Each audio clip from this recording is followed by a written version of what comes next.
Good evening. Anyways, as I said, good evening. This has been the first time I've been live on YouTube in uh, quite a while. Today it is now late evening, 9:09 p.m. on Friday, July 3rd, 2020. I myself am doing okay. That today here where I live in Derry, New Hampshire, it has been a unusually cool day for this time of year. Today has been mostly cloudy, and of course, outside right now, the sky conditions are not conducive for me to do any backyard astronomy, which is one of my special interests. I have been, of course, doing some small, was it uh, picking up clutter tasks here at home in my. Oh, excuse me, I have to get a drink.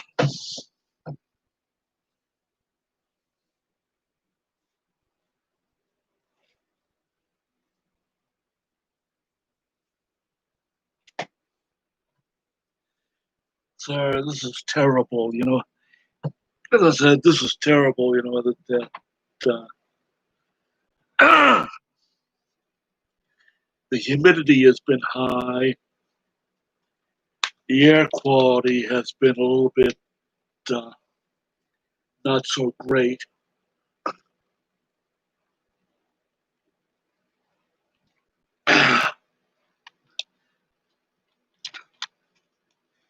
Just have a little bit of some black cherry seltzer water instead of soda pop. Of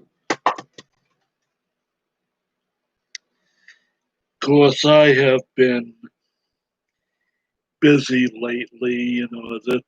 That I still have things to do with respect to was it straightening out my late younger brother's, my late younger brother Nate's, affairs. It has been now over 3 months. Well, on the 16th this month, it'll be 4 months since my younger brother Nate passed away from a massive heart attack here at home.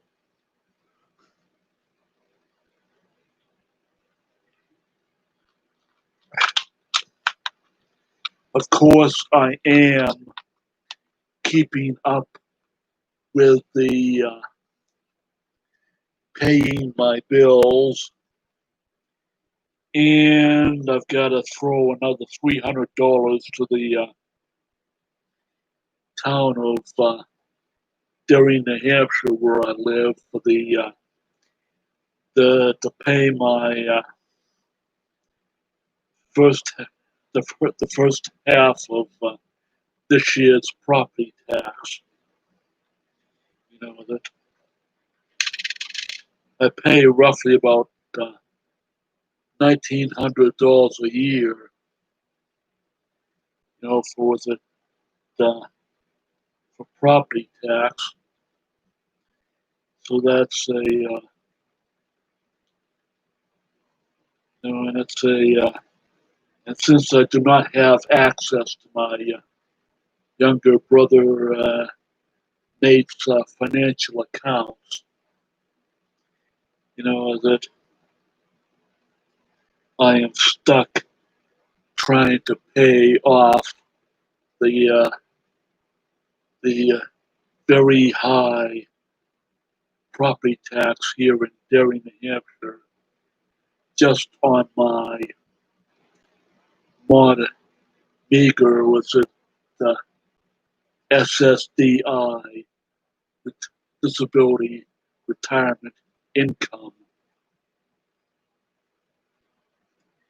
That we elderly and disabled, or those of us with lifelong disabilities, we get screwed by the state when it comes to was it not just was it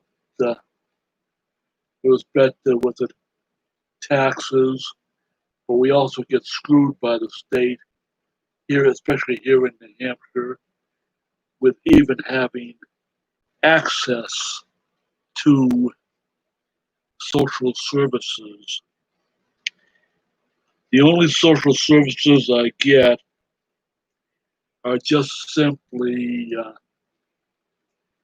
that uh, that uh, getting rides out into the community from other members of my church, so that I can be able to uh,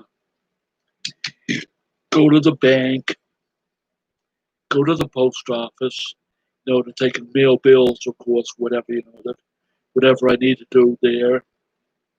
Go to the Walmart to purchase the dry goods. Then go to the Hannaford supermarket to purchase food, and lastly, to then go to the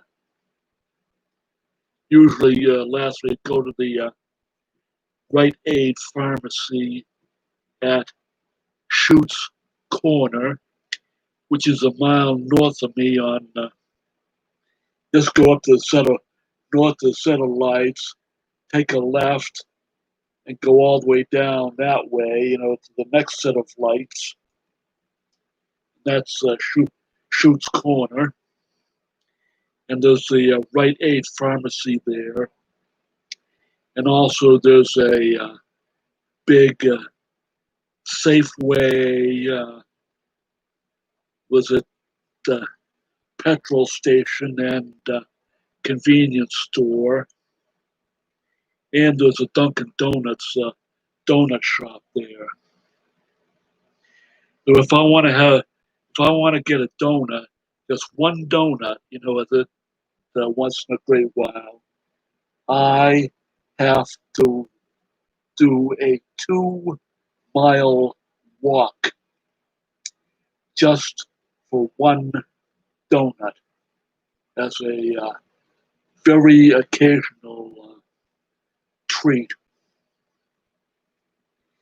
Of course, because as I've told you before many times, is that I no longer drive a motor vehicle because of my eyesight. There's nothing to do with it, not being able to see out of each eye. It's the fact that my eyes do not properly,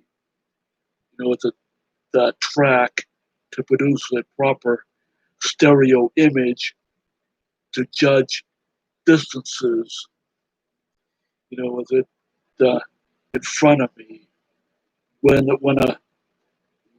on the road. So was it? I've always said with it. I've made many times before. I voluntarily decided to give up driving as a older adult with mild cerebral palsy and autism. I did not want to, but I had to make the choice.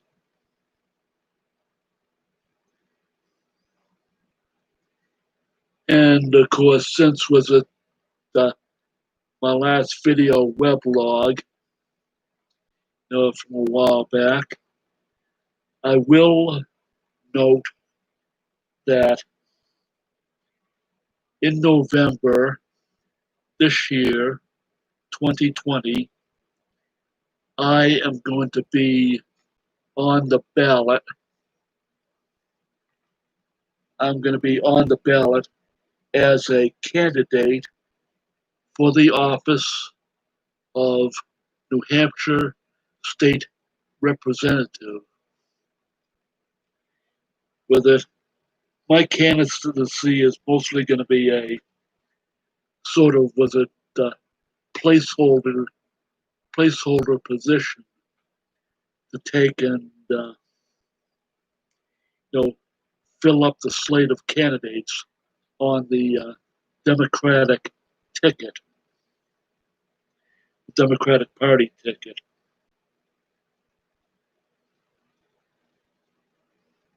And one thing I do was well,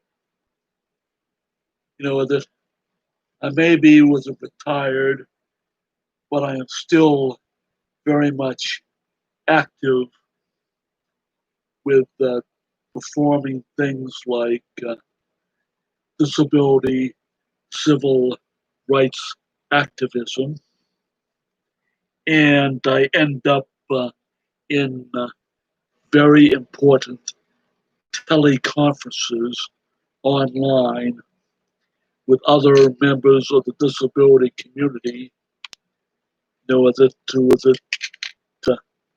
discuss and strategize how to deal with different issues. Like legislation, that affects, you know, at the state level, legislation that affects persons with lifelong disabilities, such as myself.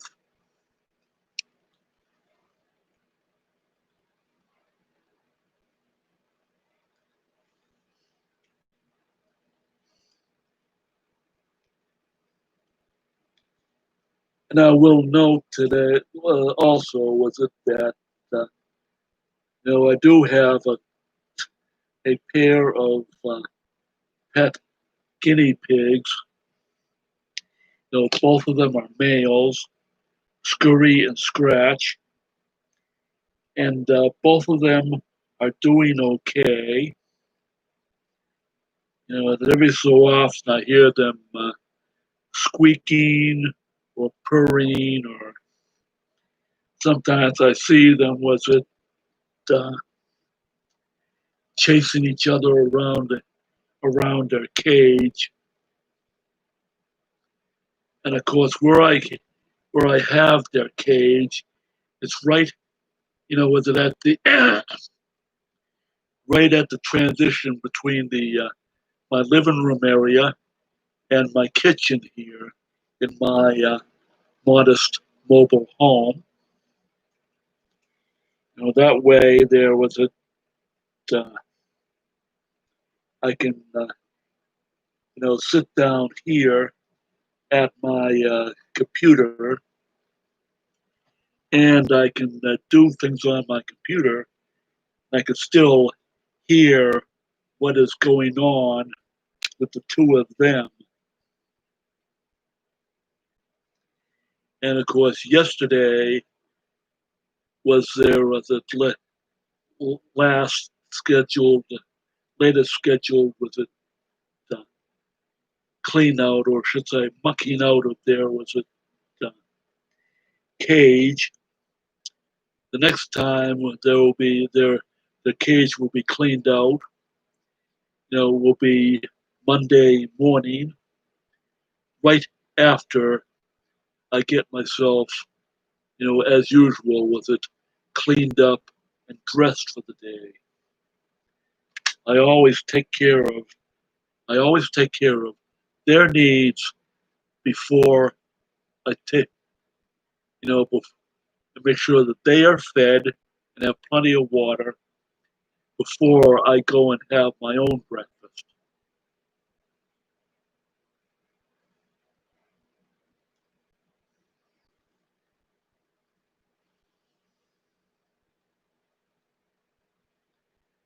Of course, today has been rather quiet. That uh, nothing much has really happened today.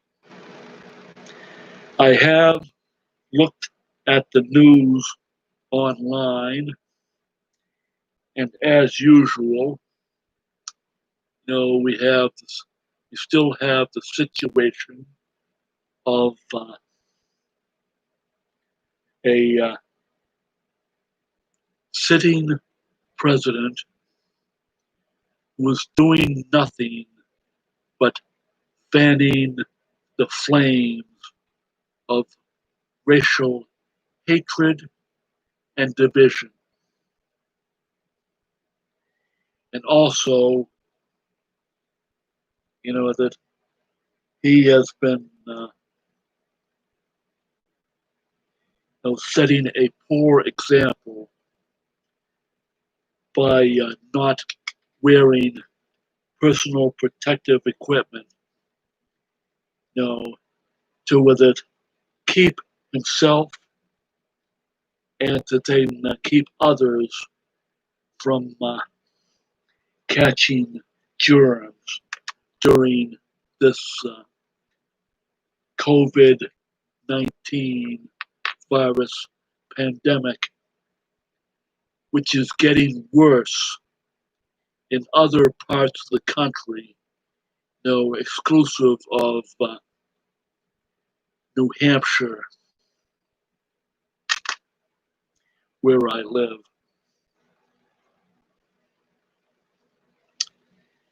And of course, the key to was it, to was it not transmitting the COVID 19 infection is to stay isolated.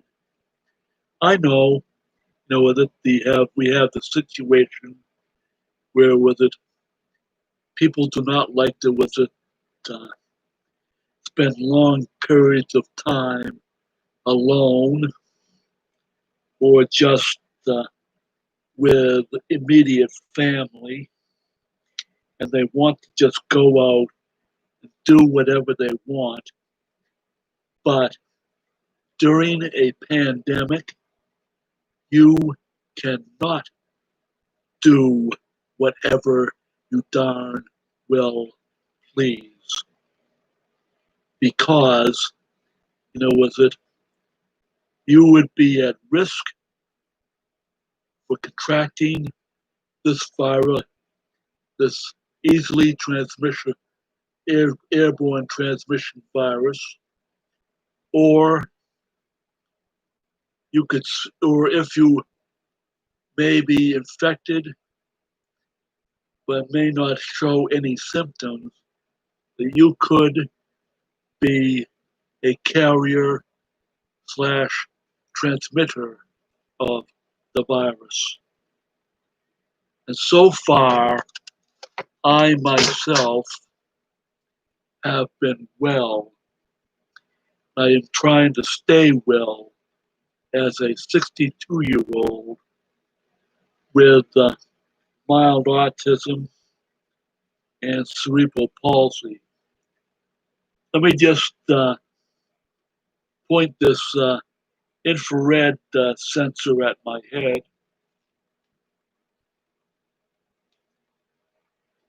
pull the trigger, and well, it says the temperature of my head is 87.2 degrees. I know that's low, but that uh, I would know if I'm not feeling good. That at least I at least I have a thermal and infrared thermal measurement instrument, a good one. That I myself personally have had for years in my toolbox.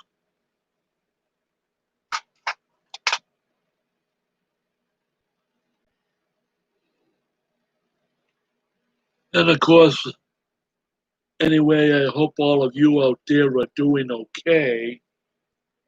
Especially my friends in the cerebral palsy and autism disability communities.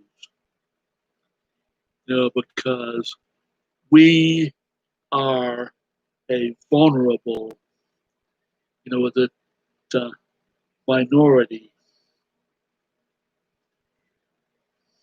especially those of us who are, uh, disabled and who are living in congregate housing and group care situations. Of course, I myself am lucky that I am able to live completely on my own, that out in the as I said, out in the community and in my own home, which I own. That said, this place, this place here, my this mobile home, that which is only 4 years old, that I do not have a mortgage on it. This place is mine. This is my place, that and being uh, this being my place, it's my house and my rules.